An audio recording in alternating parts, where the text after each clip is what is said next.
The morning was unusually bright, but for young Franz, the golden sunlight felt more like a spotlight on his own guilt. He was late for school, and worse, he hadn't memorized a single rule about participles.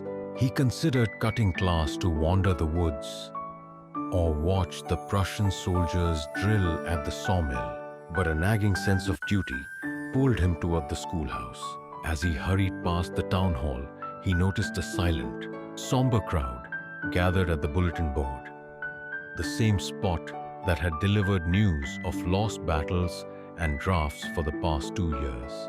He didn't stop, fearing what new disaster might be pinned there. When he reached the school, the expected wall of noise, the slamming of desks, and the rhythmic chanting of lessons was missing.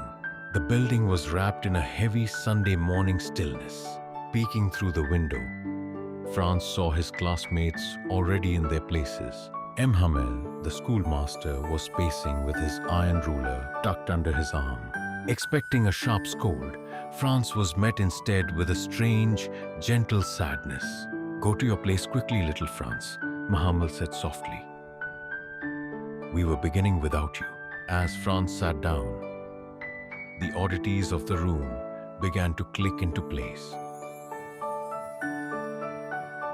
Hamel was wearing his beautiful green coat, his frilled shirt, and his embroidered silk cap, finery usually reserved for inspection days. Even more startling were the backbenches, usually empty. They were now filled with the village elders. Old Hauser, with his primer, the former mayor, and the former postmaster.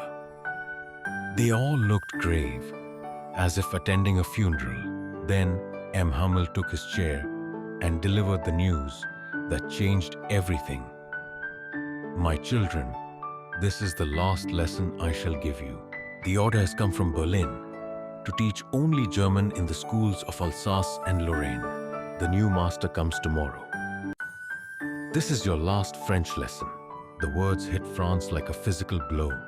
Suddenly, the books he had hated, the heavy grammars and the dusty histories, felt like precious companions.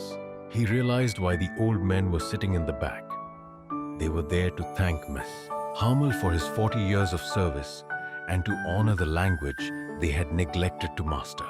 When Franz was called to recite, he stumbled over the very first words. He waited for the anger, but M. Hamel only sighed. He spoke of how they all had a habit of saying, "I have plenty of time, I'll learn it tomorrow," only to find that tomorrow had finally run out. M. Hamel began to speak of the French language, calling it the most beautiful and logical in the world. He told them that when a people are enslaved, as long as they hold fast to their language, they hold the key to their prison.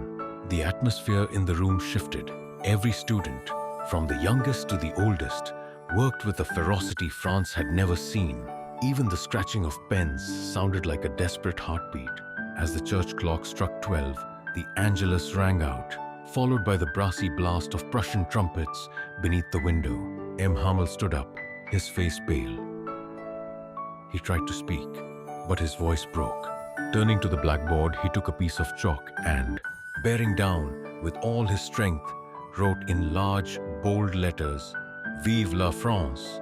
He leaned his head against the wall, unable to move, and simply signaled with his hand that the school was over. The morning was unusually bright.